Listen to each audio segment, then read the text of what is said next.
Hoje nós vamos começar um capítulo novo.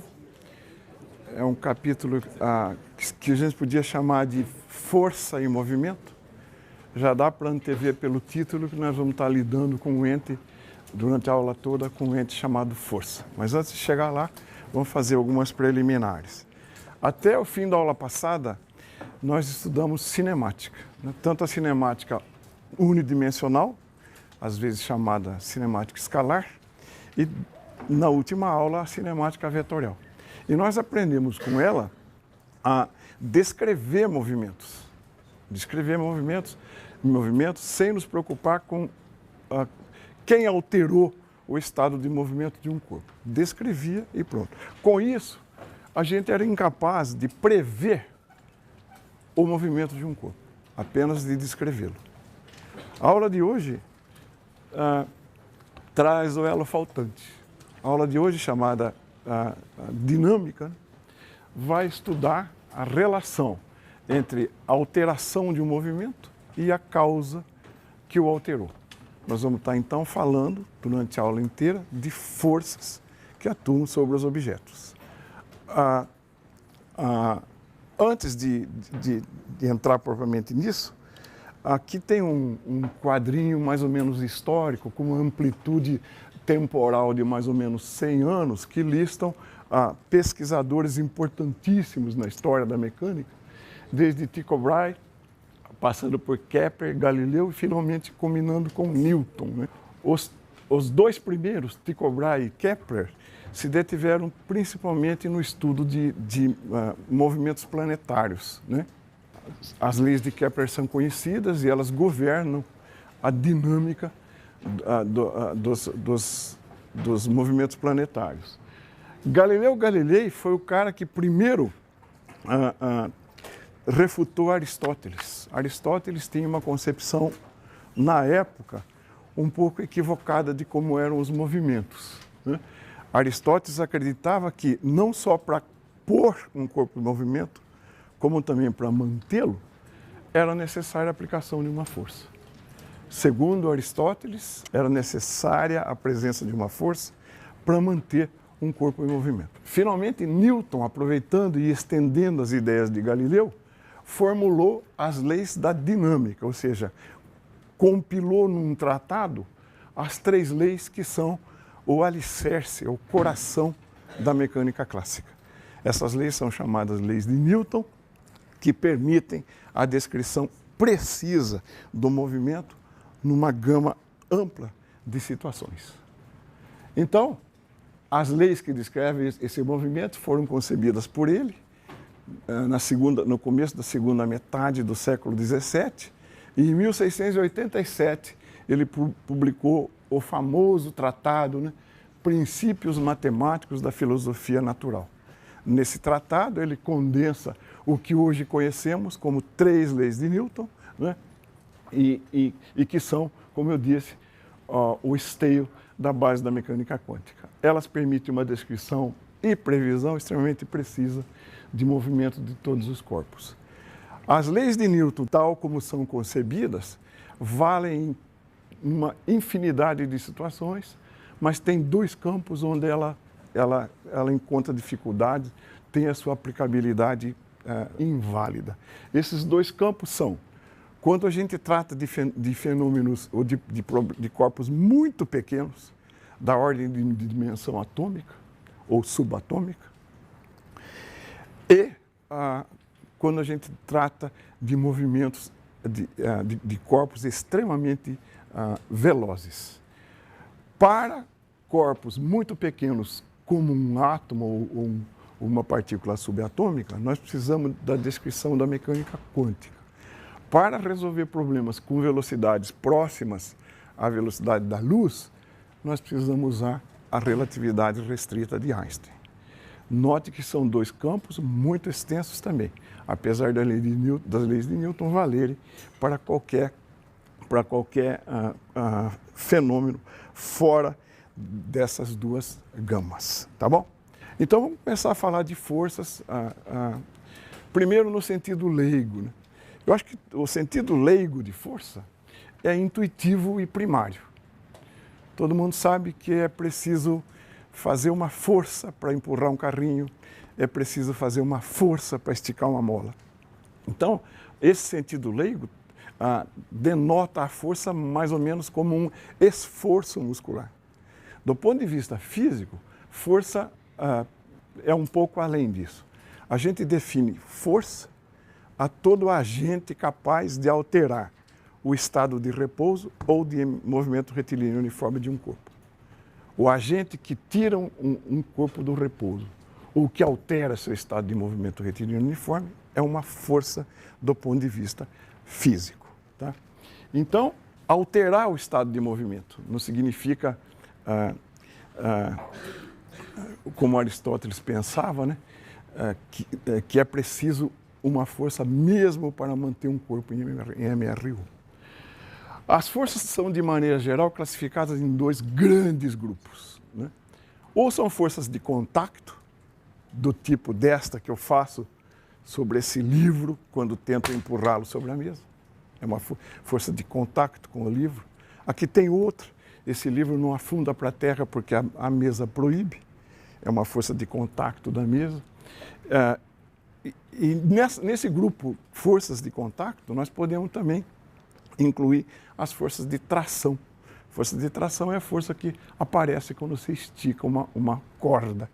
Você nunca comprime uma corda, ela bambeia. Quando você estica uma corda, aparecem forças de tração. E as de ação à distância, né? As forças de ação à distância são as forças em que não é necessário haver contato entre os corpos para elas se manifestarem. Qual a mais famosa força de ação à distância que vocês conhecem? Né? A força gravitacional. Não é necessário esse giz ter contato com a Terra para sentir sua atração. Essas forças de ação à distância são extremamente importantes e estão presentes em todos os corpos que têm massa na mecânica. Há outras forças de ação à distância. Alguém sugere mais uma? A força eletromagnética. A força entre duas cargas elétricas também se manifesta mesmo com as cargas não tocando uma na outra. E a força magnética também. Então, resumindo, a força eletromagnética. E um fato experimental sobre essas forças, as forças de ação à distância, é que a intensidade delas cai à medida que aumenta a separação entre os corpos interagentes. A força cai, em geral, com o quadrado da distância. Então, a gente depara com a pergunta, como medir uma força? A lei experimental, para saber o que esperar de um movimento, você tem que saber que força você está aplicando. Então, nós precisamos, em mecânica, medir forças. A intensidade de uma força pode ser medida, por exemplo, medindo-se, né, a quanto ela distende uma mola presa a um corpo. Isso porque existe uma lei devida a Hooke, a famosa lei de Hooke, que constatou e que afirma que a força que você imprime a um corpo elástico é proporcional à deformação ou à elongação desse corpo elástico. Então, se você tem uma mola presa a um corpo, a força que você aplica é proporcional à deformação da mola. Aqui eu estou falando em módulo dessas forças, né? Em geral, é uma força restauradora. Quando você estica uma mola, ela puxa. Quando você aperta, ela vai do outro lado. Então, é uma força do contra. Na verdade, a relação entre F e ΔL exige um sinal de menos entre elas. Então, eu trouxe aqui de brincadeira um aparatozinho, né, que é uma mola. Né, e como é que a gente mede, então, né, forças com essa mola? E eu tenho aqui 3 massas iguais, da ordem de 900 gramas cada uma, e aqui tem uma escala graduada. Né? Então, vamos ver o que acontece. A hora que eu penduro a primeira massa,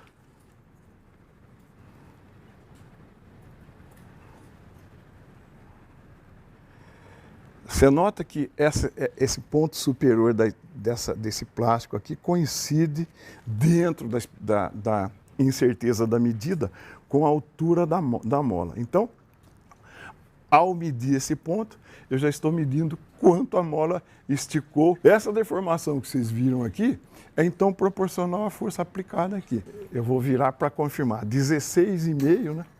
16,5, dentro, isso mesmo. Dentro da precisão, 16,5 esticou.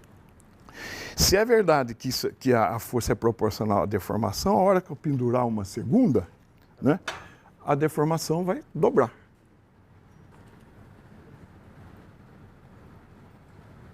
Aqui nessa escala, esse prolongamento coincide com a mola distendida.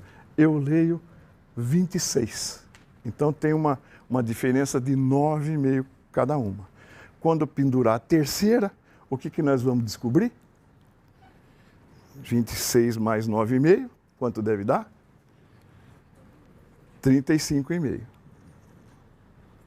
Dentro da minha precisão de medida, está em 35,3. Bastam 2 pontos para você traçar uma reta.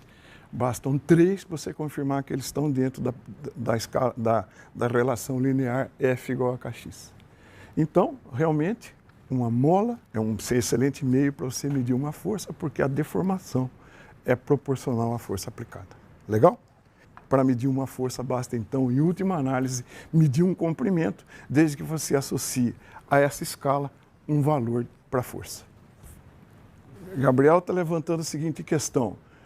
Não tem o lance que quando você estica muito uma mola, ela perde seu poder elástico? Claro que sim.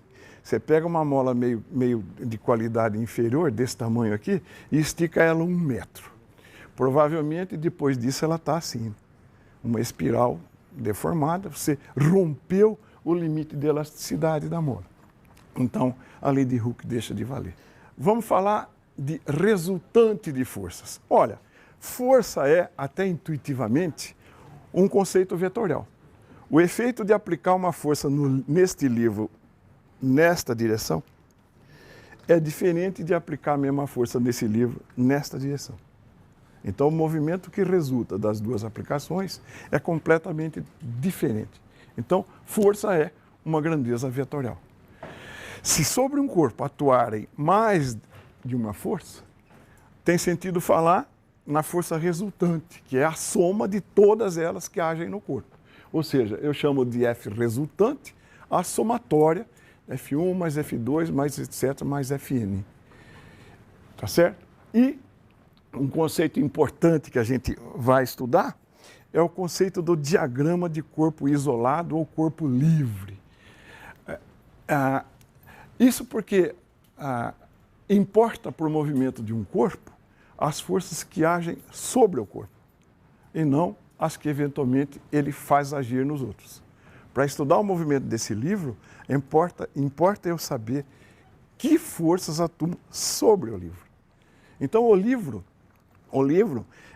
é meu ente de estudo. Eu quero estudar o movimento do livro. Ele, digamos assim, interage com o universo. O universo é o conjunto de objetos que podem influenciar o movimento do livro. Qual seria o universo desse livro nessa hora aqui? Esse livro age com quem? Com a Terra e com a mesa. Então, o universo desse livro é, do ponto de vista dinâmico, a Terra e a mesa, que são os dois agentes que podem alterar seu movimento. Se eu quiser estudar o livro, então, eu tenho que arrumar um jeito de simular o universo através das forças aplicadas ao livro por esse universo. Então, vamos pensar, veja dois bloquinhos, um sobre uma mesa, o outro passando por uma roldana assim, né? Sobre a mesa, passa por uma roldana e pendura aqui. O universo do primeiro bloco são a Terra, a força de ação à distância onipresente, né? A normal, a mesa que não deixa ele afundar, e uma outra força que o bloco 2 exerce sobre ele. Então, se eu quiser estudar o movimento do bloco 1, eu tenho que levar em conta as forças N, Mg e T. Se eu quiser estudar o movimento do bloco 2, com quem que o bloco 2 interage? Força de ação à distância e força de contato. Força de ação à distância, a força peso de M2, né? E o contato com a tração lá, a força T. o universo do corpo 2 são M2G e T. Fazer isso significa fazer o diagrama do corpo livre ou isolar o corpo. Se um camarada está patinando, né, várias forças atuam sobre ele. Se ele descreve um movimento mais ou menos longo, pode ser que a força de resistência do ar seja relevante. Então, o ar é uma parte do universo, anormal ao chão onde ele está, o peso dele e uma força de atrito com o solo. Enfim, ficaram com a ideia de o que é isolar um corpo é simular suas interações com tudo o que pode influir no seu movimento. Isso é isolar um corpo. Tá bom? A primeira lei de Newton. A gente pode mais ou menos usar as palavras de Newton quando formulou a sua primeira lei. As palavras são mais ou menos assim. Um corpo permanece em repouso ou em movimento retilíneo uniforme, a menos que seja compelido a mudar esse estado por forças que ajam sobre ele. Redefinindo isso, se sobre um corpo não atuar força resultante nenhuma, força resultante vista no slide passado, se sobre um corpo não atuar força resultante nenhuma, esse corpo está ou em repouso ou em movimento retilíneo uniforme. Aristóteles acreditava que para manter um corpo em movimento retilíneo uniforme, ao contrário do que preconiza a primeira lei, para manter um corpo em movimento retilíneo uniforme, era necessária a aplicação de uma força. E isso realmente é ilusório. Repare, se eu solto esse livro, ele para. Para que eu o mantenha em movimento MRU, é necessário que eu aplique uma força nele. Então, essa discussão, né, demorou muito tempo. E realmente a primeira lei de Newton parece ser contrariada num monte de situações. Parece que há várias situações negando a primeira lei de Newton. O que é mesmo? Que um corpo ausente de forças ou está em repouso em MRU. A vida cotidiana da gente está repleta de exemplos que parecem violar essa lei. Os movimentos não são retilíneos, né? Por exemplo, um projétil descreve aquela trajetória. É muito raro você ver um movimento com velocidade constante. Então, atrás disso está, na verdade, o conceito de que nós não estamos acostumados na nossa vida real a viver num mundo sem forças. Nós não estamos acostumados a viver num mundo isento de forças. O que atua nesse livro que faz com que, dado a ele um movimento, ele pare? Tem uma força de atrito que Aristóteles parece que não compreendia bem. Então, se de alguma maneira eu conseguir eliminar a influência dessas forças, eu posso me aproximar do que a primeira lei de Newton fala. Então, eu trouxe aqui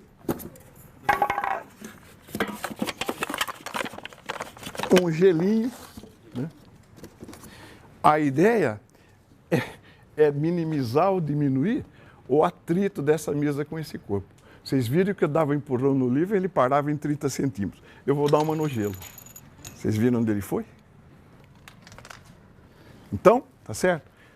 Se mais e mais eu eliminar a presença dessa força que breca o gelo, você mentaliza que, uma vez colocado em movimento, o gelo permanecerá assim indefinidamente.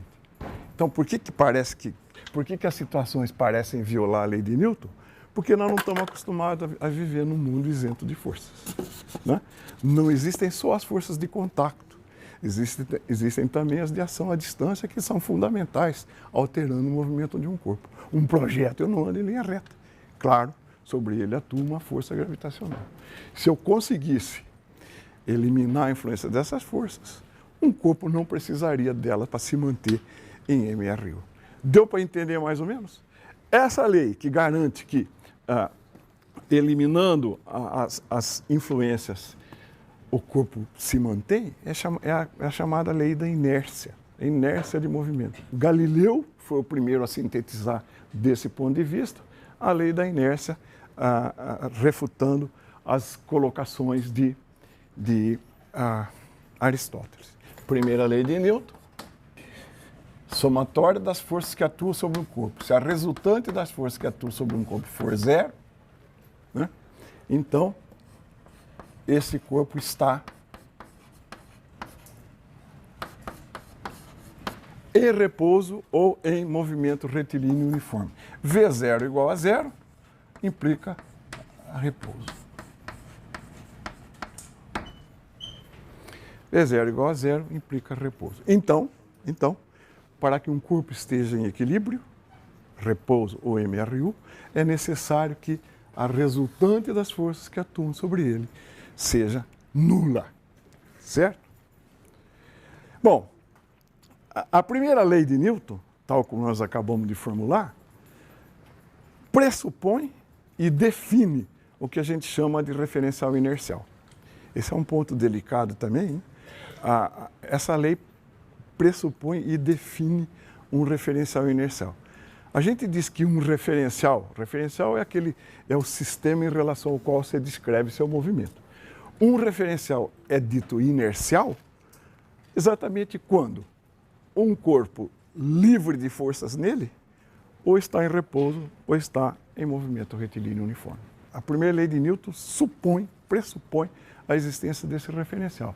Se a resultante é nula, existe uma classe de referenciais, chamados inerciais, onde ou ele está em repouso ou em movimento retilíneo uniforme.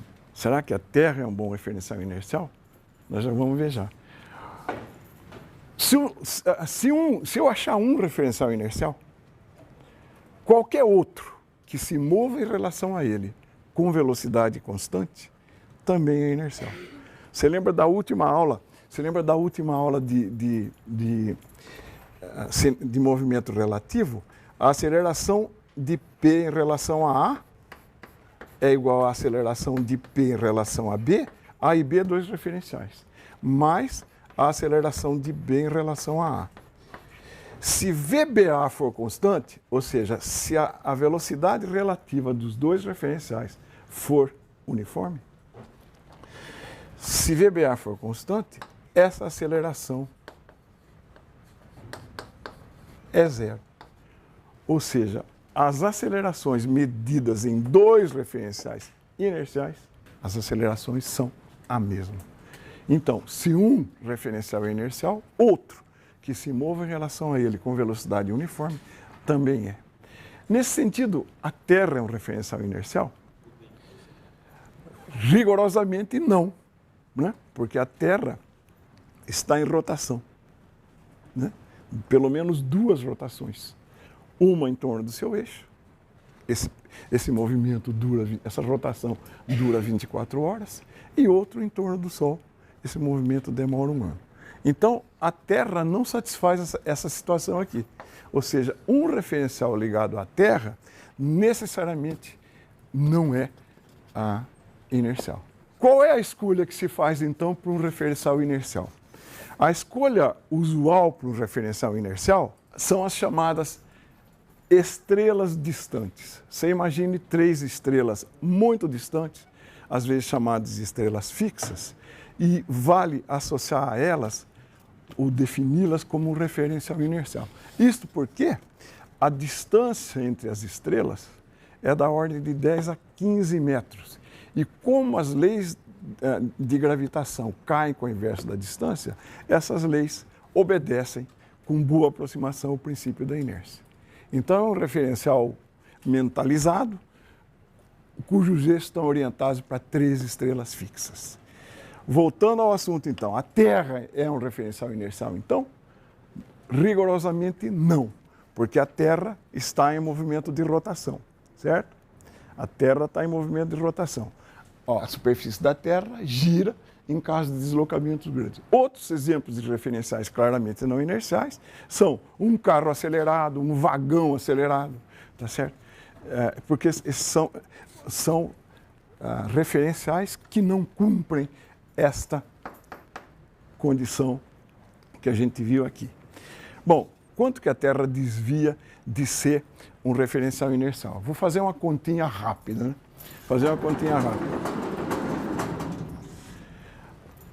Vamos imaginar. A pior situação é um ponto localizado no Equador, tá certo? A pior situação é essa aqui. Então, aqui está o raio da Terra. A Terra está girando no eixo perpendicular a nós aqui, com velocidade ômega. Essa velocidade da Terra, quanto é? Você lembra da aula passada? É 2π sobre o período de rotação da Terra. 2π, o período de rotação da Terra é um dia. 24 horas vezes 60 minutos vezes 60 segundos. Isso dá 86.400 radiano por segundo. Essa é a velocidade angular da Terra. Se a Terra gira, um ponto colocado no Equador sofre, como a gente viu na última aula, uma aceleração centrípeta voltada para a Terra. Essa aceleração que a Terra tem é ω2 vezes o raio da Terra. Lembram-se disso? Então, sobre uma partícula aqui, atua esta aceleração. Vamos calcular quanto vale essa aceleração? Essa aceleração vale 2π sobre 86.400 ao quadrado, ω2. O raio da Terra é da ordem de 6.400 quilômetros. 6,4 vezes 10 a sexta metros. Se você fizer essa conta, eu já fiz hoje de manhã, essa aceleração dá aproximadamente 0,034 metros por segundo ao quadrado. Ou seja, essa aceleração é 300 vezes menor que a aceleração da gravidade. Para estudos no laboratório, eu posso considerar a Terra como um referencial inercial. Então, referencial inercial para nós vai ser esse laboratório, lá o LF 100 e não sei quanto, vai ser um referencial preso à Terra. Embora a gente saiba que rigorosamente não é assim. Agora vamos pensar numa situação curiosa, vamos pensar num carrossel. Vamos pensar num carrossel aqui, né? Vamos pensar num carrossel. Eu tenho um corpo de massa E, esse carrossel está girando assim, né? Um carrossel girando. Um carrossel girando, um corpo de massa M preso por um fio ao centro do carrossel. Aqui nós vamos ver o ponto de vista, o mesmo fenômeno sob o ponto de vista de dois referenciais, um inercial, um não. Então, S é um referencial ligado à Terra, é a gente assistindo a esse carrossel girar. Então, uma partícula de massa M está presa a esse fio, sobre essa partícula atua aquela força lá, né? F, uma força F, que é o produto da massa pela aceleração. Então, essa força, essa massa está presa a um pino aqui no centro por um fio. Tá? Então, tem uma força. Tudo bem para mim. Eu vejo essa força, né, mudar o estado de movimento da velocidade aqui. E vamos supor que o fio se rompa. Então, esse troço está girando, esse fio se rompe. Quando o fio se romper, deixa de atuar força sobre ele. Então, se ele tem essa velocidade aqui, ele vai continuar com essa velocidade indefinidamente. Ou seja, a gente diz que a massinha saiu pela tangente. Isso olhado de um observador inercial na Terra. Então, se esse fio rompe, né, ele vai embora, porque deixou de atuar força sobre ele. Se você montar no carrossel, eu acho que todo mundo já teve essa experiência de tentar andar numa coisa que gira. Se você não se escorar fortemente, você cai. Então, se eu subir no referencial, no carrossel, agora eu estou num referencial inercial ou não? Não, o carrossel gira, corpo em rotação, está acelerado, não é inercial. Então, aqui está o eixo, aqui estava a bolinha, né? Aqui está a reta inicial, onde estava aquela força F. Se a força F deixa de agir e o carrossel gira assim, a trajetória dessa partícula vai ser algo parecido com isso aqui. Então, não é MRU. A conclusão é que o carrossel não é um referencial inercial onde possa valer a primeira lei de Newton. Tá certo? Essa história de referencial é sutil e é importante. É bom que vocês pensem sobre o assunto. Tá bom? Então, vamos preparar nosso espírito, né, para a segunda lei de Newton. Parece então que da lei da inércia, né, um corpo permanece em repouso MRU a menos que uma força haja sobre ele. Essa lei implica que qualquer variação de V, né, a lei da inércia, implica que qualquer variação do vetor velocidade deve estar associada a uma força.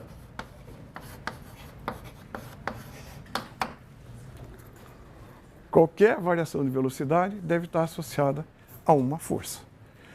O que a segunda lei de Newton faz é estudar quantitativamente o efeito de uma força sobre o movimento de um corpo. Então, a gente pode começar idealizando a seguinte situação. Você tem um disco D, né, e uma mola, tal como essa que a gente mostrou. Quando essa mola atinge um determinado ponto da escala, significa que você está aplicando uma determinada força. Você viu, né, que a força é proporcional a essa deformação.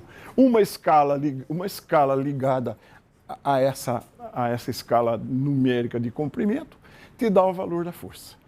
Então, para uma força estendendo a mola parando na posição 2, eu meço que a aceleração do disco, eu meço a aceleração do disco e coloco isso num gráfico VT. Né? Gráfico VT, se a aceleração é constante, a relação V igual a T é linear. Agora, eu dobro a massa do disco. Eu coloco um disco igual em cima e trago a mola até a mesma posição. Isso significa que eu estou fazendo a mesma força. Se eu fizer isso e medir a aceleração, eu noto que ela é metade da aceleração que eu tinha antes. Meio de AT.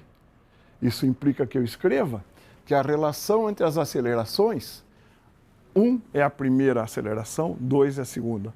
A relação entre as duas acelerações está na razão inversa das massas. A hora que eu aumentei a massa, eu diminui a aceleração. Então, A2 sobre A1 está na razão inversa, A1 sobre A2 está na razão inversa das massas. Daqui eu posso cruzar e tirar essa expressão. O produto de M1A1 igual a M2A2. E, finalmente, se eu repetir a experiência agora com duas molas, uma mola dupla e um disco só, volta para a primeira situação, um disco só e duas molas. Significa que, quando pararem na mesma posição, eu estou aplicando o dobro da força.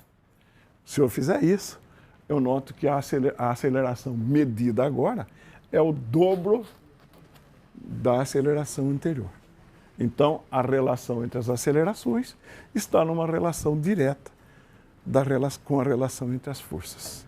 A aceleração inversamente proporcional à massa e diretamente proporcional à força, se eu combinar essas duas constatações, eu tenho que a força que atua sobre uma partícula é o produto da massa por sua aceleração. A força que atua sobre a partícula é o produto da sua massa pela sua aceleração. A aceleração, como vimos, é dv dt. Essa segunda lei, que relaciona, né, a força com a massa, somatória de F igual a MA, que é igual a M dv dt. Isso aqui é o princípio fundamental da dinâmica. A segunda lei de Newton é o princípio fundamental da dinâmica, já que permite determinar como que um determinado sistema evolui a partir do conhecimento das forças que agem sobre ele. Então essa equação, né, permite determinar a aceleração. Se você conhece a aceleração, aqui você cai num problema de cinemática. Se você descobrir a aceleração, você acha a velocidade e acha o vetor de posição. Então, conhecer a aceleração é crucial para saber a evolução de um movimento. Quem faz isso é a segunda lei de Newton. Repare que F igual a ma é um vetor, né? Essa massa, a massa que aparece na segunda lei de Newton, é um escalar. E essa massa é chamada de massa inercial. Ela é invariante. Você olha para cá, é preciso colocar mais força para conferir a mesma aceleração a um corpo que tem mais massa. É preciso uma força maior para dar a mesma aceleração a um corpo de massa maior. Então essa massa, na verdade, é uma medida da inércia do corpo, ou é uma medida da quantidade de matéria que tem nele. Por isso o nome massa inercial. Legal? Quando a força não for constante, a aceleração não vai ser, e aí para achar a evolução, você resolve aquelas integrais. A velocidade é a integral da aceleração. Mas isso é válido em qualquer estágio, sob qualquer situação de F, no domínio da mecânica clássica. Bom, se força é um vetor, né, a gente pode sempre decompor um vetor nos eixos coordenados. Para estudar as nossas situações, né, a gente decompõe a força que é um vetor, né? Essa é a resultante, massa vezes aceleração. Se ela é um vetor, é legítimo decompor essa resultante em sistemas de eixos. E aí você escreve cada lei de Newton para a coordenada correspondente. Soma de fx é m a x, soma de fy é m a y, soma de fz é m a z. Isso vai ficar muito claro na hora que a gente começar a estudar particularmente nossos problemas, tá bom? Unidade de massa nós já vimos. O que é a unidade de força? A unidade de massa é aquele padrão que está lá no International Bureau of Weight and Measurements, Ofício Internacional de Pesos e Medidas, é o quilograma padrão, é uma massa equivalente a 1 litro d'água mais ou menos a 4 graus. Se você conhece o padrão de massa, e nós conhecemos, a gente define o padrão de forças a partir dessa unidade fundamental. O que é a unidade de força no nosso sistema chamada Newton? Um Newton é uma força que confere a 1 quilograma uma aceleração de 1 metro por segundo ao quadrado. Então, 1 Newton, né? 1 Newton é a força que confere a 1 quilograma uma aceleração de 1 metro por segundo ao quadrado. ma igual a F. Essa grandeza é chamada Newton. Né? Existe uma outra unidade de força não SI, que é o quilograma-força. 1 quilograma-força é 9,8 Newton.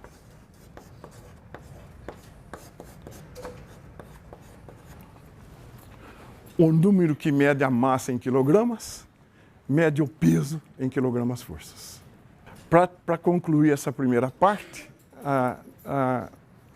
existem dispositivos que permitem que a gente meça não força, mas massa. Um dispositivo desse é a balança de braços iguais. Balança de braços iguais, no fundo, tem atrás disso o equilíbrio de forças também.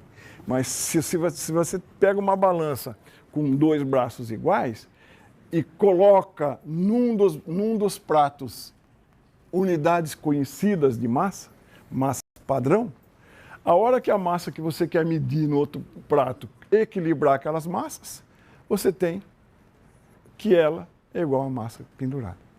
Então, numa balança de braços iguais, você coloca a massa a ser medida e compara com massas padrões. A hora que os braços se equilibrarem, as duas massas são iguais.